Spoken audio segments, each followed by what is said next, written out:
네, 나라살림연구소 정창수입니다. 오늘은 기재부는 왜 그럴까 하는 얘기를 해드리고 싶어요. 얼마 전에 정세균 총리가 이 나라가 기재부의 나라냐 해가지고 한바탕 소동이 일어난 적이 있는데요. 이게 뭐냐면 뭘 이렇게 하려고 해도 꼭 기재부가 반대를 하고 뭐 예산이 없다 뭐 어쩐다 얘기를 이제 많이 합니다. 예산이 없지 않다는 건 저희 연구소가 많은 보고서를 통해서 이 말씀을 드렸는데요. 꽤 많은 사람들이 이제 동의를 하게 됐어요. 그럼에도 불구하고 이 기재부의 벽을 넘을 수 없습니다. 헌법에 보장된 가장 큰 힘을 가진 두 개의 기관, 검찰과 기재부가 좋게 얘기하면 사회에 안정감을 주는 거고 나쁘게 얘기하면 사회 변화를 가로막고 있는 그런 모습인데요. 그래서 기재부는 왜 그럴까 하는 얘기를 한번 오늘 해드리려고 합니다. 원래 재정 건전성 그러면 어려울 때 대비해서 예산을 아끼자는 거잖아요. 그래서 많이 아꼈어요. 한국이 빚이 얼마나 없는지는 제가 지난 시간에도 말씀드렸고 그리고 앞으로도 계속해서 그럴 텐데요. 지금 한국이 부채 비율이 40%를 좀 넘어섰는데 순부채라는 개념이 있습니다. 그러니까 실제로 우리 가지고 있는 재산가를 상쇄하고 나면 우리가 한 10% 정도 남짓밖에 되지 않아요. 그러면 매우 빚이 없는 나라죠. 이제 그런데도 이제 기재부가 이제 재정 건전성을 위해서 이제 그걸 막고 있습니다. 그래서 일부에서는 이런 비판을 합니다. 야, 어려울 때 대비해서 예산을 아끼자고 했는데 어려운 때가 됐는데도 아끼면 도대체 왜 아낀 거냐라는 비판이 있지요. 그래서 저는 이제 그걸 이렇게 표현합니다. 목적 전치다. 그 목적이 우리가 어려울 때를 위해서 예산을 아낀 게 아니고 예산을 아끼는 것 자체가 목적이었더라. 그래서 이게 목적이 바뀐 거죠. 이거에 대해서 지금 정말 좀 급하다고 생각한 많은 정치인들이나 국민들이 기재부의 나라냐라고 얘기할 정도로 반발을 하기 시작한 겁니다. 이렇게 된 거에는 예산에 대해서 사람들이나 기관들이 가지는 입장이 차이가 있다는 걸 먼저 전제를 할 필요는 있을 것 같아요. 첫 번째 입장은 뭐가 있냐면 소비자로서의 입장이 있습니다. 예산을 소비하는 것에 더 주안점이 있는 사람들이에요. 그럼 이 사람들 예산 낭비하는 사람들 아니야? 그건 아니고요. 일단 사업을 하는 사람들, 예산을 받는 사람들이에요. 여기에는 일반 시민들도 있지만 사업을 하는 각 부처 공무원들도 있는 거죠. 그래서 이거는 이 자체가 나쁜 게 아니라 좋은 일에 쓰거나 좋게 쓰면 당연히 필요한 예산을 쓰는 거니까 우리가 이제 예산을 집행할 필요가 있는데 그러니까 낭비한다 그러면 이제 예산을 나쁘게 쓰는 거죠. 그러면 좋은 소비자와 좋지 않은 소비자가 있는 거죠. 나쁜 소비자가 있을 수 있죠. 그래서 관료나 이해 당사자들이 예산의 소비자들인데 다만 그 예산을 쓰는 방식이나 주제에 대해서 우리 시민들이 좀 감시하고 국회도 볼 필요는 있는 거죠. 다만 예산을 나쁘게 쓰는 사람들이 가지는 가장 큰 행태는 뭐냐면 계속해서 예산을 늘리고 조직을 만들려고 하는 거예요. 그렇게 되겠죠, 아무래도. 그래서 어떤 예산도 조금은 다 의미가 있죠, 그 사람들한테는. 그렇기 때문에 그거를 제3자가 객관적으로 볼 필요가 있습니다. 이게 첫 번째, 소비자로서의 예산을 보는 사람들의 특징입니다. 두 번째 뭐가 있냐면 절약자로서의 입장이 있어요. 예산을 쓰는 사람이 아니라 전 아껴야 돼 라고 보는 사람들 있잖아요. 이런 사람들은 누구냐면 재무를 관리하는 기재부 같은 곳들, 그리고 예산을 감시하는 시민단체들, 이런 사람들이 아무래도 절약자의 입장이 있겠죠. 필요하죠. 당연히 그런 사람도 있어야 예산을 낭비하는 거 아니야? 라고 끊임없이 분석하고 연구를 하게 될 겁니다. 그러다 보니까 개별 사업의 예산 절감을 할 때는 긍정적 역할을 해요. 그리고 저 같은 경우에도 인터넷 들어가서 밑빠진 독상 이런 거 한번 쳐보십시오. 그러면 제가 나옵니다. 밑빠진 독을 닮은 몸매를 가진 제가 밑빠진 독을 들고 한 달에 한 번씩 예산을 낭비한 곳에 시상식을 하러 갔어요. 물론 당연히 안 받겠죠. 그래서 저는 주로 전날 오후 5시 한 55분쯤에 팩스로 시상 그 내역을 알려주고요. 아마 그 기관은 영문을 모르겠죠. 이게 뭐라는 거지? 하지만 다음날 이게 재밌으니까 방송 3사를 비롯한 언론들이 저를 뒤쫓아서 시상을 하러 갑니다. 제가 36개월을 했는데요.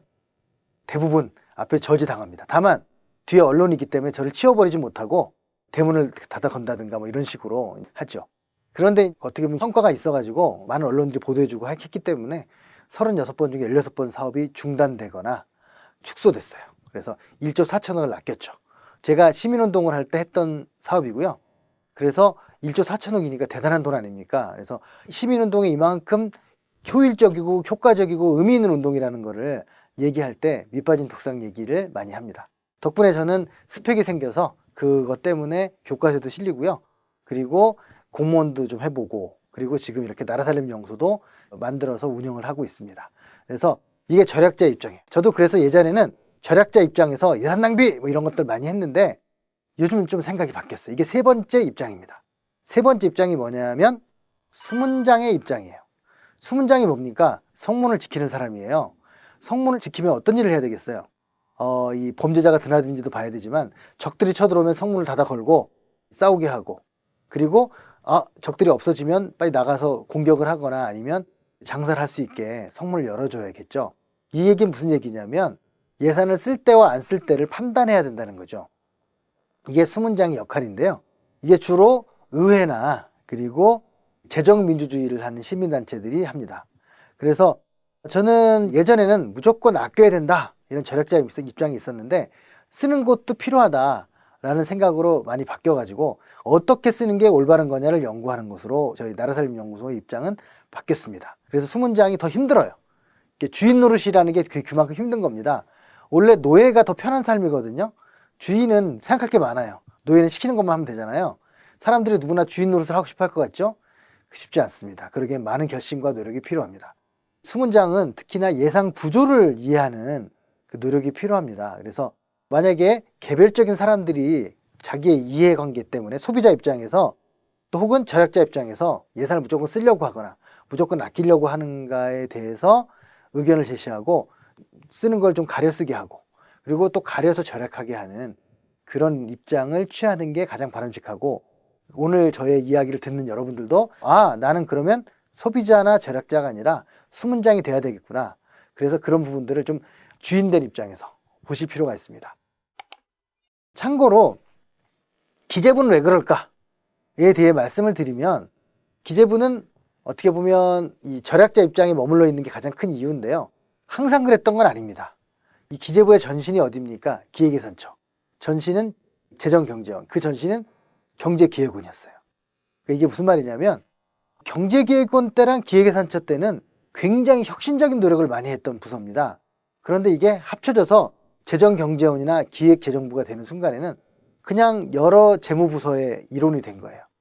우리가 모피아 얘기도 하고 그리고 메피아 얘기도 많이 하는데 그게 뭐냐면 재무부 출신의 공무원들하고 경제기획원 출신의 공무원들이 굉장히 달라요. 왜냐하면 재무부 출신의 공무원들은 순수한 공무원의 입장에서 아끼는 걸 많이 주로 합니다. 돈을 관리하는 거니까. 하지만 경제기획원이나 기획예산처에서는 기획을 하잖아요. 그러면 조금 더 큰 입장에서, 거시적으로 수문장 입장에서 생각을 하는 거예요. 그래서 경제기획원 시절에 굉장히 우리나라가 그 혁신을 많이 하고 발전을 했고요. 기획예산처 때도 마찬가지로 많은 혁신을 했습니다. 저를 비롯해서 많은 이 행정학 하시는 분들의 입장은 뭐냐면 분리시켜야 되겠다. 기획예산 부서를 분리시켜야 되겠다는 건데, 현 문재인 정부는 인수위원회가 없이 시작했어요. 그러다 보니까 지금 정부 조직을 개편할 시간이 없다. 그냥 그대로 가자. 그래서 이명박근혜 정부 때 정부 구조를 거의 그대로 유지하다 보니 특히나 예산 관련한 부서도 지금 기획과 혁신을 해야 되는데 재무부처럼 예산을 아끼는 쪽으로 가 있습니다. 이게 이제 어떻게 보면 패러다임의 문제고요. 또 하나는 원래 공무원들이 가지고 있는 보수성이 있습니다. 그래서 이거를 깨려면 국민들의 생각이 변화되는 게 반영되게 하는 그런 노력이 필요하다고 할 수 있겠습니다. 기재부는 왜 그럴까? 정부 조직 구조의 문제와 패러다임 문제, 그런 것들이 있었다는 말씀을 드리고 오늘 마치겠습니다. 구독, 좋아요!